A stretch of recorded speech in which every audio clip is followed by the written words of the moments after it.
Alejandro Magno, el rey que quemó los mapas y creó un mundo helenístico. Prólogo en un príncipe entre libros y lanzas en el siglo IV a.C.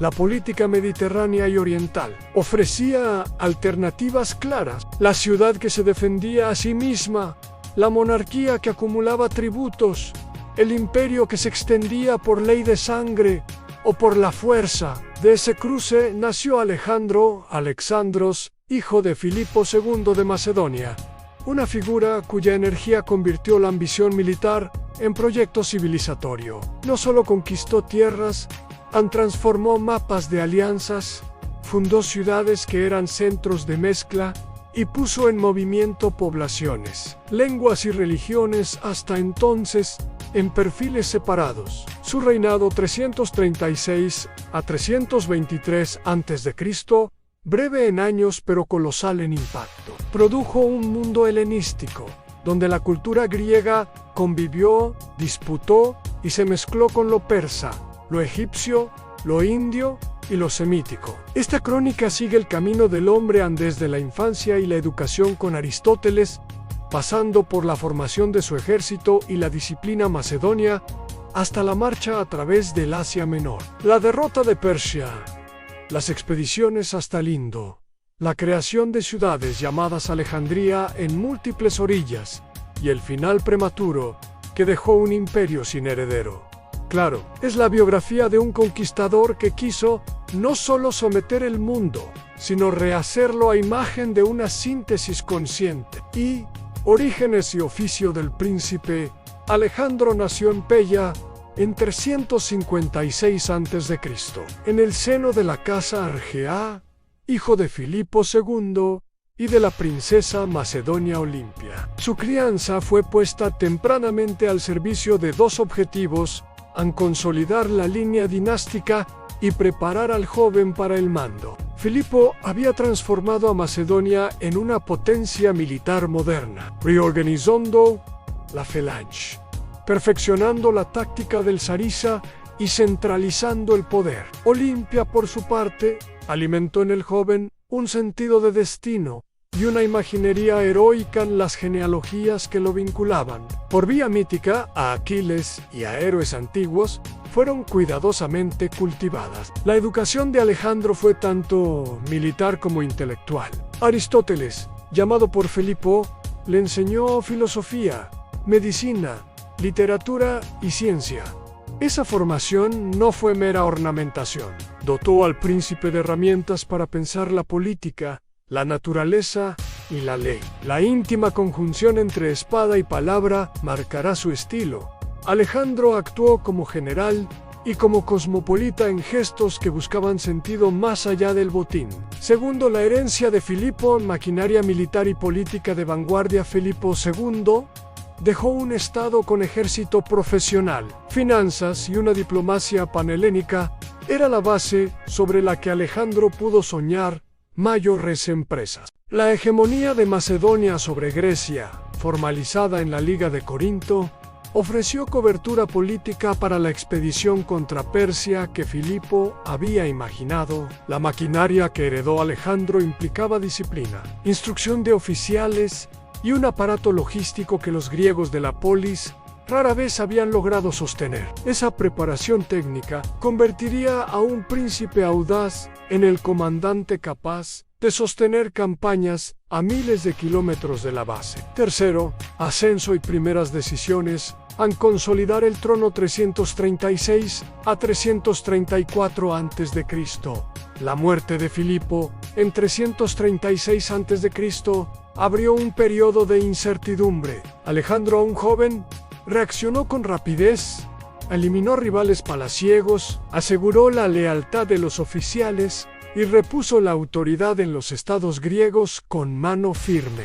Sus primeras decisiones fueron tanto de seguridad interna como de política exterior. Reafirmó la campaña contra Persia que su padre había proyectado y movilizó recursos y hombres. La rapidez con que consolidó el trono habló de su capacidad administrativa y de su entendimiento de que la grandeza exigía estabilidad interna. Cuarto, Asia Menor y el principio de la ofensiva 334 a 333 a.C. En 334 a.C., Alejandro cruzó el Helesponto y desembarcó en Asia Menor con la Phalanx Macedonia y una caballería que marcó la diferencia en campo abierto. Las batallas de Gránico 334 y de Esos 333 muestran su mezcla de audacia táctica y de uso de inteligencia, flanqueos, cargas selectivas y la capacidad de golpear donde la resistencia enemiga era más frágil. En Esos derrotó al propio rey persa, Darío III, abriendo la posibilidad de apoderarse del corazón persa. Alejandro no se limitó a la victoria militar, comprendió el valor simbólico de las armas y se presentó como liberador de ciudades griegas de Asia Menor, prometiendo continuidad cultural, aunque imponía una soberanía nueva. Siria, Fenicia y Egipto en diplomacia. Hambre de puerto y legitimidad faraónica 333 a 331 a.C. Tras Isos, la marcha hacia Siria y Fenicia fue una operación tanto logística como política. Alejandro comprendió que controlar las costas significaba dominar rutas de aprovisionamiento y comunicaciones. La toma de Tiro 332, tras un asedio memorable que incluyó la construcción de una mole hasta la isla, fue una demostración de su determinación y de las capacidades de ingeniería militar de su ejército. En contraste, su entrada en Alejandría en 331 a.C. mostró otro rostro. Allí fue recibido con cierta aquiescencia y fundó una ciudad que sería punta de lanza del helenismo en África. En Egipto fue proclamado faraón. La adopción de títulos y rituales locales fue gesto calculado. Buscó legitimidad no solo por la espada, sino por la sacralidad institucional. Sexto, Gaugamela y la caída del Imperio Persa. 331 to 330 a la batalla decisiva de Gaugamela 331 a.C. cerró la era persa clásica. Frente a Darío III, Alejandro aplicó una combinación de presión frontal y maniobra de caballería que desorganizó las líneas persas. La victoria permitió el acceso a las capitales del imperio en Babilonia, Susa y finalmente Persépolis. La entrada en Persépolis fue compleja. La ciudad fue saqueada y, según las fuentes, incendiada en parte como acto simbólico de venganza o como celebración. Alejandro tomó tesoros y se apropió de la maquinaria administrativa persa, pero también mostró interés en preservar ciertos marcos de gobierno. Nombró sátrapas macedonios y persas, mezcló matrimonios y aceptó funciones ceremoniales que lo acercaban a la tradición aqueménida. Su objetivo no fue tanto destruir un mundo como reconfigurarlo bajo un signo helénico ampliado. Séptimo, de soberano de Grecia a rey de los reyes en prácticas de gobierno y política de mestizaje, 330 a 327 a.C. Tras la caída formal de Persia, Alejandro enfrentó un problema nuevo: gobernar un imperio que no tenía unidad histórica. Sus respuestas combinaban centralización militar y experimentación cultural. Instituyó matrimonios mixtos, su propia boda con Roxana fue ícono de la mezcla. Organizó bodas masivas entre oficiales macedonios y nobles persas en Susa, y promovió la inclusión de oficiales persas en la administración. Fue un proyecto de mestizaje que buscaba transformar al ejército y a la aristocracia en cuerpos mixtos leales al nuevo centro. Al mismo tiempo, su política fue objeto de resistencia. A muchos de sus oficiales macedonios vieron en ello una traición a la pureza del cuerpo militar y a la tradición helénica. Octavo, la campaña afgana y la marcha hacia el Indo. Agotamiento y aspiraciones infinitas. 327 a 326 a.C. La extensión hacia el este, Bactria, Sogdiana y finalmente la India fue gesto de ambición extrema. El país ofrecía resistencia feroz a montaña, clima y guerrilleros locales que obligaron a Alejandro a desplegar ingenio táctico y diplomático. La marcha por las montañas de Hindu Kush, las tareas de suministro y los asedios a fortalezas como a Hornos mostraron la capacidad de su logística. Sin embargo, la resistencia en la India, la batalla de Hidaspes 326 frente a Poros y las pérdidas humanas marcaron el comienzo del cansancio de las tropas. Tras el triunfo en Hidaspes, Alejandro se encontró ante un ejército extenuado que, en el río Éufrates, se negó a marchar más hacia el este. Fue el límite material del proyecto. El deseo de infinito chocó con la voluntad humana. Noveno, fundaciones urbanas y la invención del helenismo en Alejandría y la red de ciudades. La política urbana de Alejandro es legado tan decisivo como sus victorias. Fundó ciudades con su nombre o bajo patronímicos a lo largo de los caminos de su imperio centros para soldados veteranos, nodos comerciales y focos de difusión cultural. Alejandría en Egipto es la más célebre en puerto, biblioteca en germen y cruce entre mundos. Sería centro de transmisión helénica y de traducciones, con impronta científica y cosmopolita. Estas fundaciones no fueron colonias aisladas, crearon redes urbanas que facilitaron el intercambio de ideas, mercancías y personas y que sostuvieron el helenismo como fenómeno de larga duración. Las polis nuevas mezclaron habitantes locales y colonos griegos, leyes helénicas y prácticas administrativas orientales. Eran laboratorios de fusión cultural. Muerte en Babilonia y la cuestión hereditaria 323 a.C. En 323 a.C., Alejandro murió en Babilonia con apenas 32 años. Las causas han nutrido leyendas en fiebre, heridas antiguas, envenenamiento. Cada lectura revela más el anhelo interpretativo de los historiadores posteriores que la certeza histórica. Su muerte en la ciudad que había soñado como centro imperial dejó el imperio sin un sucesor claro.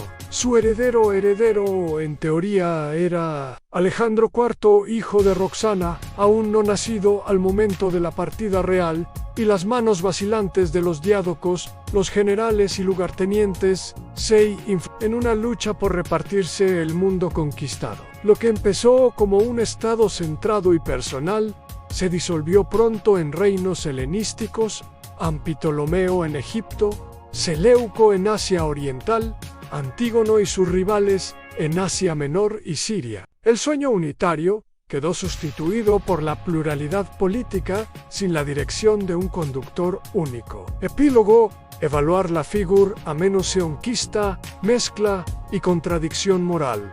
Alejandro es historia y mito al tiempo. Fue la personificación de la audacia expandida, el comandante que supo integrar táctica, logística y carisma. Fue, también, un autor de rupturas en sus campañas, aceleraron despoblaciones, provocados saqueos y desplazamientos. Desde una óptica política, su mayor innovación fue pensar el imperio como espacio de mezcla.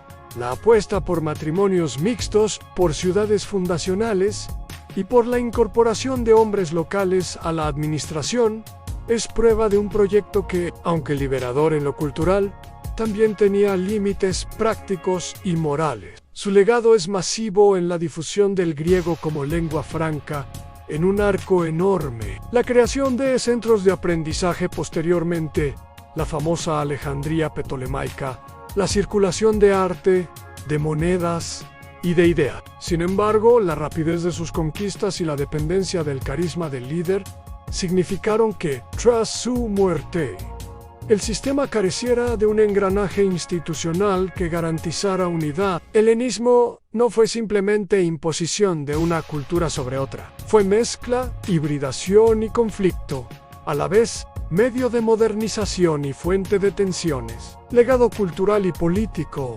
La era helenística que siguió a Alejandro produjo filósofos, científicos, poetas y una administración donde se mezclaban elementos griegos y orientales. Los reinos helenísticos competían entre sí, financiaban escuelas, patronos y bibliotecas, y fueron, durante siglos, puentes entre Oriente y Occidente. La difusión urbana, la moneda unificadora, las redes comerciales y la circulación de ideas científicas y filosóficas encuentran en Alejandro un catalizador que aceleró procesos ya en marcha y los puso en contacto a gran escala. Reflexión final: la política de la velocidad y sus costos. La biografía política de Alejandro ofrece una moraleja compleja. La velocidad puede cambiar mapas y percepciones, pero la durabilidad exige instituciones, procedimientos y la posibilidad de reproducción intergeneracional. Alejandro quemó los mapas antiguos, los reconfiguró en su propio tiempo y al hacerlo abrió posibilidades culturales enormes. Pero el precio fue la dependencia de una figura que al morir dejó un vacío que la historia llenó con reinos fragmentados. La grandeza del conquistador se transforma así en lección a la ambición.